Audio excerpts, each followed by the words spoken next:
네, 2차 대전 무렵에 나치의 독일 정권은 600만 명에 달하는 유대인들을 학살했습니다. 이때 실무를 담당했던 사람이 나치 친위대 소속의 중령 아돌프 아이히만이라는 사람입니다. 그는 독일이 패망을 할 때 아르헨티나로 피신했다가 그곳에서 15년간 숨어 지냅니다. 이스라엘의 정보기관 모사드는 그를 집요하게 추적을 했고 결국에는 체포해서 이스라엘로 압송을 하고 재판 위에 올리고 나서 그렇게 교수형에 처하게 됩니다. 그가 잡혔다는 소식이 세상 사람들에게 다 알려지고 공개가 되고 나니까 이제 미국의 정치 철학자 한나 아렌트라는 사람이 특파원의 자격으로 이 재판 과정을 취재하게 됩니다. 그리고는 이스라엘 예루살렘의 아이히만이라는 책을 쓰게 됩니다. 재판에 참석한 이 한나 아렌트는 방탄 유리 박스에 재판을 받고 있는 아이히만을 보고는 큰 충격을 받습니다. 예상과는 달리 전혀 악해 보이지 않았기 때문이에요. 아렌트가 본 이 아이히만은 인간의 탈을 쓴 악마라든지 흉악한 살인범의 모습이 아니라 주어진 일을 착실하게 수행하고 상부의 명령을 따르는 평범한 군인이었던 겁니다. 아우슈비츠의 생존자 디무르라는 사람 역시 이 법정에서 증인으로 나왔다가 아이히만을 보고는 까무러찼다고 합니다. 재판관이 디무르에게 묻습니다. 지옥 같은 과거의 악몽이 되살아났습니까? 그러니까 디무르는 고개를 흔들면서 아니요. 아이히만이 저렇게 평범한 사람이라니. 저렇게 평범한 사람이 그 많은 사람을 가스실로 집어넣을 수 있다니. 훗날 디무르는 미국의 이 CBS 방송에 출연을 해서 그때의 심정을 말했습니다. 그 순간 나는 두려워지기 시작했습니다. 나도 그 사람과 같이 잔인한 일을 저지를 수 있는 존재라는 것을 깨달았기 때문입니다. 우리 역시 일상에서 아무렇지도 않고 평범하게 그렇게 살아가지만 인간은 그럼에도 얼마나 극악한 일을 저지를 수 있는 존재인지를 알게 합니다. 한나 아렌트는 이것을 악의 평범성이라고 했습니다. 평범한 사람도 얼마든지 아이히만과 같은 일을 할 수 있다는 거죠. 아이히만은 재판 과정에서 이 자신을 변론하면서 줄곧 이렇게 말을 했습니다. 나는 지시에 따랐을 뿐입니다. 600만 명의 생명이 학살을 당한 사실보다 그 양심을 어둡게 한 것은 상부의 지시였습니다. 한나 아렌트는 이 모든 과정을 책에 기록하면서 아이히만이 유죄인 이유를 말합니다. 아이히만은 나치가 지시한 일에만 충실했고 그 집단의 의도가 무엇을 향하고 있는지 거기에는 관심이 없었다. 의도에는 관심이 없었다. 이렇게 죽어간 사람들의 고통과 슬픔을 공감하지 않는 이 생각 없음이 악을 낳았고 그 생각 없음이 바로 유죄다. 그러니까 이것이 무엇을 의도하고 있는지 무엇을 목적으로 하고 있는지를 깊이 있게 생각하지 않았다는 거죠. 분별하지 않았다는 겁니다. 아이히만이 죄책감을 느끼지 않고 담담하게 자신을 변론할 수 있었던 이유가 무엇입니까? 그는 어쩌다가 이런 인간됨을 상실했을까? 법정에서조차도 자신의 입장을 떳떳하게 밝힐 수 있었던 근거가 무엇입니까? 상부의 지시. 어디까지나 내 임무는 명령에 복종하는 것이었기 때문에 내 행동은 정당했다는 겁니다. 상부의 지시였다. 그는 상부의 지시 때문에 분별력을 잃었습니다. 내가 지금 뭘 하고 있는지를. 우리는 여기서 분별력을 잃을 때 사람이 어디까지 어떤 일까지 할 수 있는지를 보고 있습니다. 자신이 하는 말이 무엇을 의미하는지, 자신이 하는 행동이 어떤 것인지를 가늠하지를 않습니다. 어쨌든 아이히만에게 있어서 분별력을 떨어뜨리고 그의 눈을 가리고 마음을 어둡게 했던 것은 상부의 지시였습니다. 이것이 그에게 있어서 정의였어요. 그러니까 나는 이렇게 해도 괜찮다.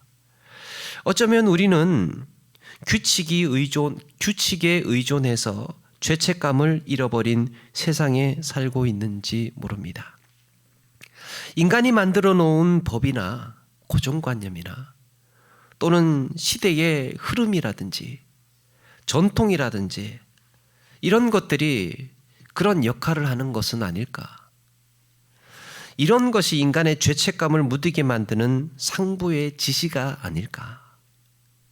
정해진 법에만 충실하면, 법에 조촉만 되지 않으면, 나를 방어해 줄 규칙만 있다면 죄책감을 느끼지 않는 세상. 이런 시대나 전통 속에서는 다 원래 그렇게 하는 거니까, 다 원래 그렇게 하는 거니까, 이게 상식이니까, 이게 질서니까, 그래서 주저하지 않고 말하고 주저하지 않고 행동하고 사는 것은 아닐까. 세상의 법이나 규칙이 내 양심보다 위에 있을 때 인간은 얼마나 모순적일 수 있는지 우리는 이 아이히만의 경우를 보면서 깨닫게 됩니다. 오늘 말씀에 예수님은 바로 이런 세상에 던져질 우리에게 과연 어떤 마음과 태도로 살아야 할지를 말씀하고 있습니다. 세상이 그렇다는 거예요.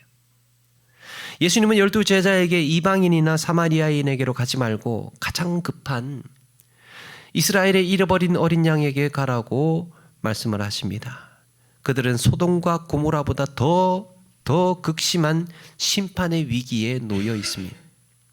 잃어버린 어린 양은 멀리 있지 않았습니다. 의인 10명이 없어서 소돔과 고모라에 불과 유황이 쏟아졌던 것처럼 이스라엘은 그때보다 더 양심이 무뎌져 있었고 영적인 눈과 귀가 어두워진 곳이었습니다. 이런 곳에서 제자들이 회개와 천국 복음을 선포한다면 제자들은 체포될 것이고 공회에 넘겨질 것이라고 말씀합니다. 회당에서 복음을 전했다가는 떼지어 달려드는 사람들한테 몰매를 맞거나 채찍질을 당할 것입니다. 때로는 총독들이나 임금들에게 끌려가게 될 것이라고도 말씀합니다. 사람들은 진리의 말씀 앞에서도 서슴없이 분노합니다. 회개하고 천국이 가까웠다고 외치는 전도자들을 가혹하게 무자비하게 심판합니다. 아이러니하지 않습니까? 생명의 복음을 전하는 제자들을 하나님의 이름으로 심판하고 있어요. 하나님을 전하는 제자들을 하나님의 이름으로 심판하고 있습니다. 어디부터 엇갈린 걸까요? 무엇이 잘못된 걸까? 그들 역시도 하나님의 의로움을 부르짖는 사람들이 하나님의 말씀에 순종해야 한다는 것도 똑같이 알고 있습니다. 그런데 왜 예루살렘 종교 지도자들은 이들을 핍박하면서 자기들은 마땅히 할 일을 하는 것이라고 생각을 할까? 왜 양심의 찔림이나 죄책감을 갖지 않는 걸까? 그들에게 율법은 하나님의 뜻을 온전히 이해하고 그대로 순종하기 위해 있는 것이 아니라 그들에게 있어서 하나님의 말씀은 부와 명예를 누리기 위해서, 자신들의 권력을 유지하기 위해서, 사람들을 통제하기 위해서 있는 수단이었습니다. 더욱이 사람들은 자신의 악한 목적을 이루기 위해서 간교한 방식으로 다가옵니다. 서기관이나 바리새인들이 예수님의 공생의 기간 동안에 예수님을 궁지에 몰아넣기 위해서 사용했던 근거가 무엇입니까? 율법 어기나 안 어기나 관찰하는 거였죠. 저거 율법에 저촉되는지 살피는 거였습니다. 어떻게 안식일에 사람을 고치는 일을 하느냐? 가이사에게 세금을 내는 것이 옳으냐 그러냐? 부활에 대해서 그리고 가장 큰 계명에 대해서 어떻게 하든지 율법으로 책잡기 위해서, 그래야 명분이 서니까. 그래서 이 모양 저 모양으로 악한 의도로 예수님을 시험했던 거예요. 좋은 의도에서, 좋은 명분에서, 좋은 명분에서 악한 의도로 활용을 하고 있었다는 겁니다. 아무리 율법이라도요, 악한 의도와 목적으로 율법을 내세우게 되면 결과적으로는 선한 열매를 맺을 수가 없죠. 예수님은 그때마다 그들의 간교한 생각을 아시고 반응을 하셨습니다. 여러분, 마귀가 광야에서 예수님을 시험할 때도 말씀으로 시험을 했어요. 마귀가 어떻게 시험해 왔습니까? 말씀으로 시험을 해왔습니다. 그 좋은 명분이에요. 얼마나 좋습니까? 그런데 마귀의 간교한 의도는 무엇입니까? 예수님을 무너뜨리는 거였죠. 그 간교한 의도를 아시고 예수님은 다시 말씀으로 응수하셨습니다. 사람은 누구나 정당한 명분을 갖고 있습니다. 주장하는 근거는 대부분 정의로운 진리에서 출발을 합니다. 옳은 이야기에서. 문제는 그로 인해서 얻게 되는 이득입니다. 그것을 사용해서 인간의 탐욕과 이 교만을 채우는 것이죠. 아무리 종이롭고 올바른 근거를 갖고 있다고 해도 그것이 악인의 손에 쥐어졌을 때 위험한 무기가 됩니다. 욕심과 교만한 마음을 가진 자가 진리의 말씀을 사용하게 되면 그 진리는 오히려 올무가 되어서 나를 옥죄어 오게 됩니다. 이렇게 좋은 명분이나 진리의 근거를 두고 있음에도 정작 다른 목적을 갖고 있는 것을 간교함이라고 합니다. 좋은 명분을 들고 그러면서 의도는 달라요. 의도는 내 유익을 위한 거예요. 내 욕심을 채우기 위한 겁니다. 나를 드러내기 위한 목적이 있어요. 그러니까 좋은 드러난 명분과 의도가 다를 때 그걸 가리켜서 간교함이라고 합니다. 다른 의도나 목적이라는 게 무엇입니까? 결국에는 자기 이익을 얻는 게 목적인 거죠. 타인을 괴롭히거나 비난하거나 궁지에 몰아넣는 의도를 말합니다. 사탄이 아담과 하와를 유혹할 때 좋은 명분이 무엇입니까? 이게 다 너희들을 위한 거야. 너희들 아담과 하와 당신들을 위해서 내가 지금 해주는 말이야. 그런데 사탄의 의도는 하나님과 사람 사이에 사랑의 관계를 끊어버리는 게 의도였지요. 우리 주님이 말씀하시는 세상이란 이렇게 거짓과 속임수와 욕심과 악한 의도와 목적이 난무하는 세상입니다. 이야기를 안 하려고 했는데도 일부에 하고 나서도 후회했는데 또 말할 수밖에 없는 이 현실. 제가 1학년인가 초등학교 2학년인가 그랬던 것 같습니다. 제가 사는 산골 마을에 오락실이라는 게 생겼어요. 그 오락실이 저에게 신세계를 보여줬습니다. 맨날 나무 타고 산 타고 살던 이 시골 꼬맹이 애가 오락실을 만났으니까 완전히 그냥 새 세상을 본 거죠. 그래서 정말 아끼고 아껴서 오락실을 그렇게 성실하게 다녔어요. 어느 날 한 6학년인가 중학생인가 하는 그 중학생인가 하는 사람이 저한테 오더니 키가 엄청나게 커요. 저하고 이제 뭐 상대가 안 되죠. 그래서 처음 보는 얼굴인데 왜 하냐? 잠깐 와라 해가지고 제가 화장실에 끌려갔다는 거 아닙니까? 화장실에 잡혀가가지고 한참 훈계를 들었어요. 응? 어린 놈이 이런 데나 오고 말이야. 응? 어디 오락실을 다녀니? 이러면서 제가 한참 이제 그렇게 교육을 받았습니다. 오지 말라고. 그런데 한번 맛들인 오락실을 어떻게 끊습니까? 다음에 또 갔죠. 그분을 만났어요. 잠깐 따라오래요. 다시 화장실에 끌려갔어요. 화장실에 끌려가서 여기 오지 말라고 했는데 왜 왔어? 안 되겠어. 가지고 있는 거 다 내놔봐. 그래가지고 제가 500원 뺏겼다는 거 아닙니까? 제 평생에 이 삥이라는 걸 참 살다 보니 그렇게 해서 뺏겼어요. 의도가 그 명분이 얼마나 좋습니까? 이런 데 오는 게 아니야. 이런 좋은 가르침 안에 의도가 무엇입니까? 갈취하는 거죠. 나쁜 놈이에요. 나중에 이사를 갔는데 바로 옆집이었어요. 그놈 옆집으로 이사를 갔습니다. 참 인생이 여하튼 그렇게 정말 그렇게 이 의도와 명분이 다른 세상을 우리는 살아가고 있다는 겁니다. 이런 세상에서 그리스도인으로 살아간다는 건 그야말로 양을 이리 가운데에 보낸 것과 같은 것이다. 이때 예수님께서 우리에게 하시는 말씀이 뭐냐?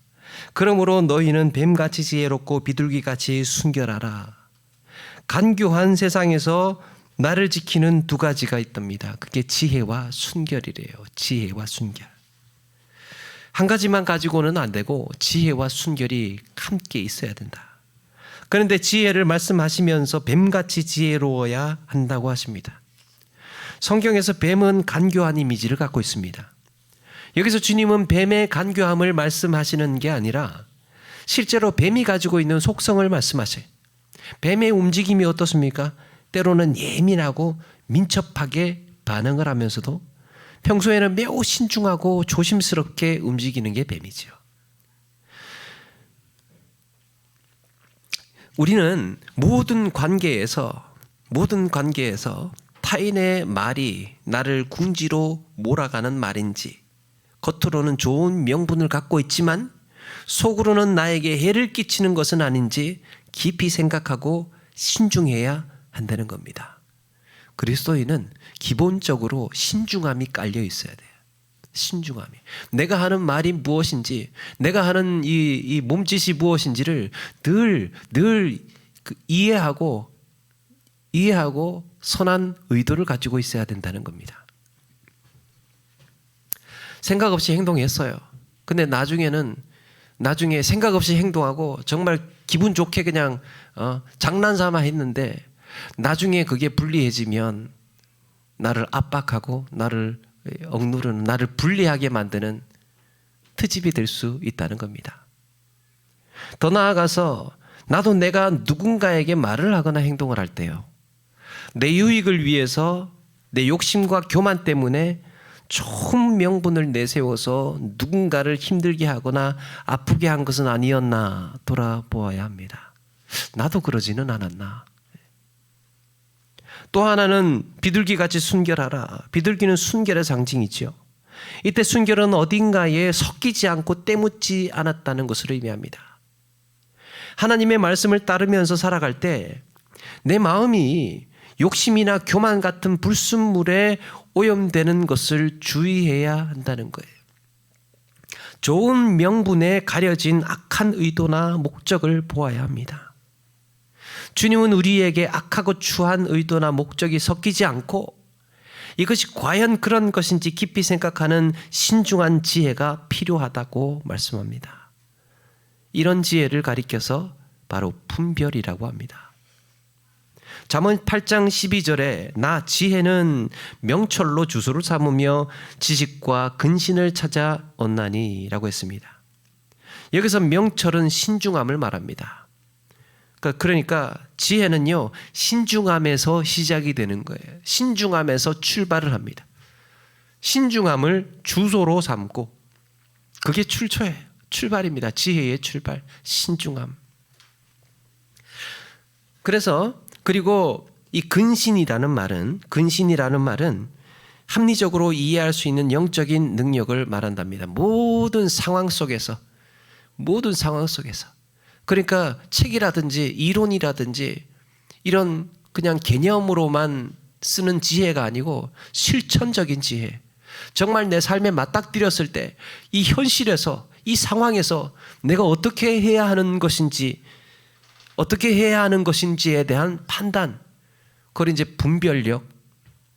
그래서 이 표준세 번역에는 나 지혜는 명철을 주소로 삼으며 지식과 분별력을 가지고 있다라고 했습니다.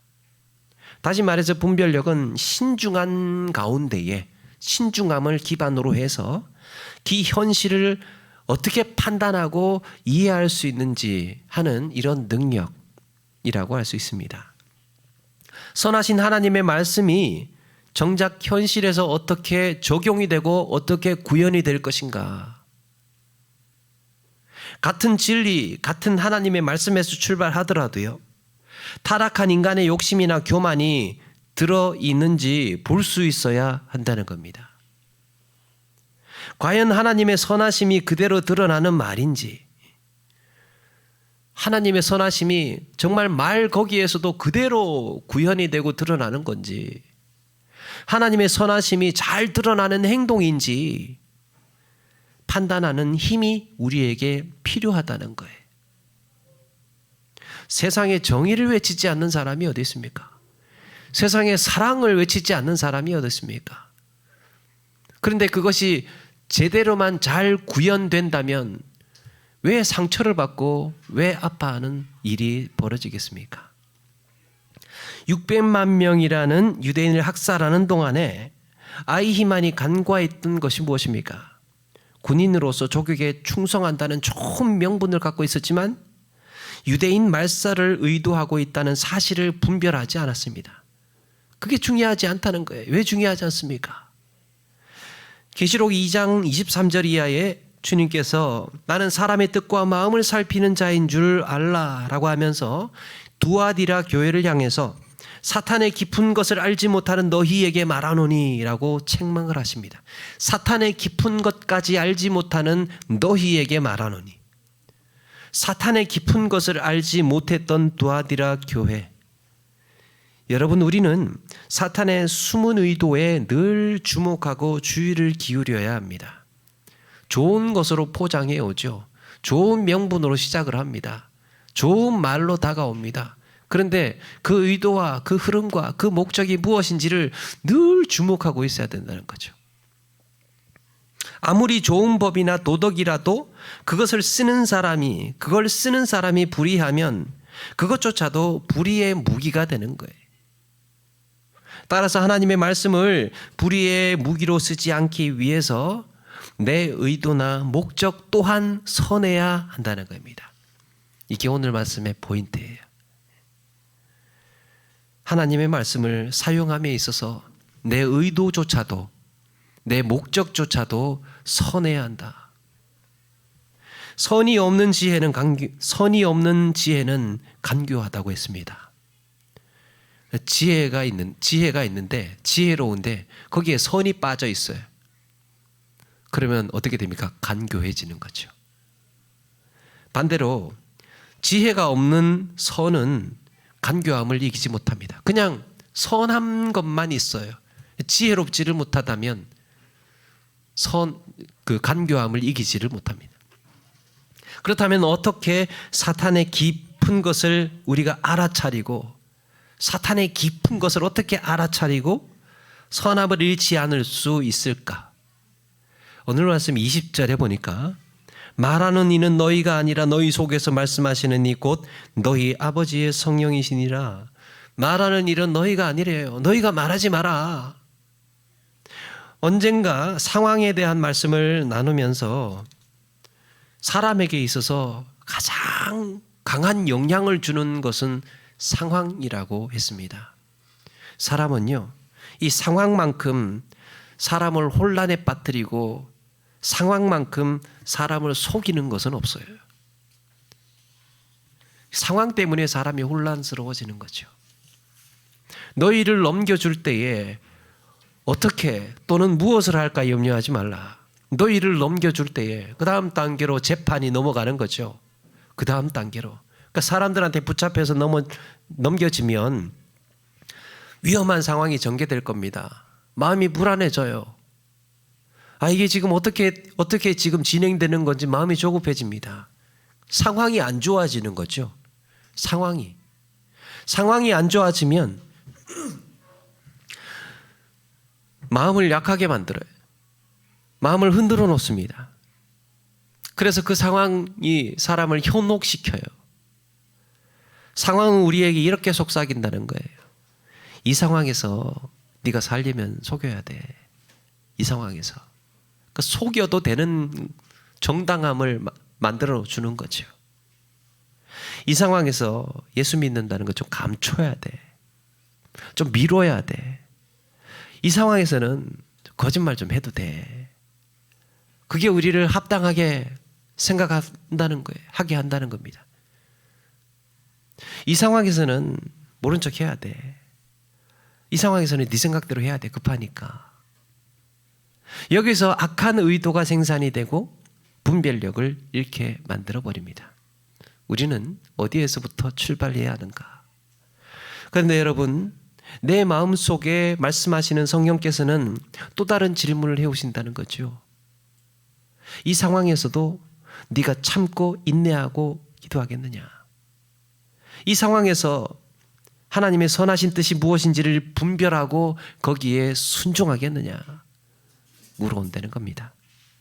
주님 가르치신 기도에 뜻이 하늘에서 이룬 것 같이 땅에서도 이루어지게 하소서. 이루어지이다 그랬지요. 내 삶의 현장에서 하나님의 뜻이 온전히 이루어지기 위해서는 땅에서도 이루어지리다. 내 삶의 현장에서 하나님의 뜻이 온전히 이루어지기 위해서는 과연 내 마음이 하나님의 선하신 뜻을 쫓아서 말하고 행동하고 있는지를 분별할 수 있어야 된다는 겁니다. 아, 나는 어떤 의도에서 출발하는가? 나는 어떤 목적으로 지금 이 좋은 말을 하고 있는가? 이 좋은 규칙을 지금 내세우고 있는가? 하나님의 선하신 뜻에 나를 맡길 것인가? 욕심과 교만에 나를 맡길 것인가?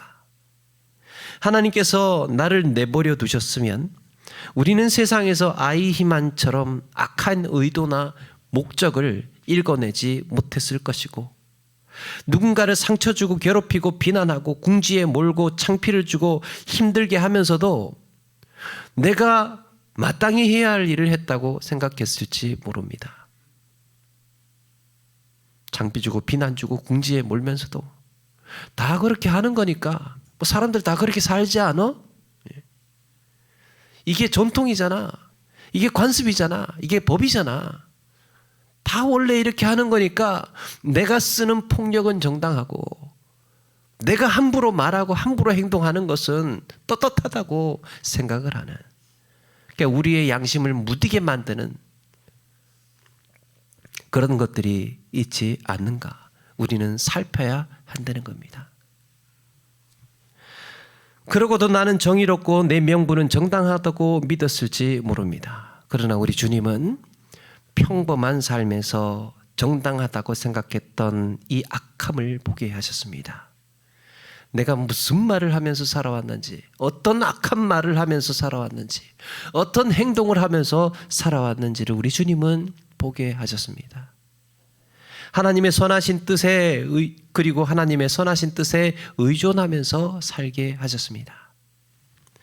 어쩌면 또 다른 아이히만으로 살 수 있었던 우리를 하나님께서는 하나님의 은혜로 다시 살리셨습니다.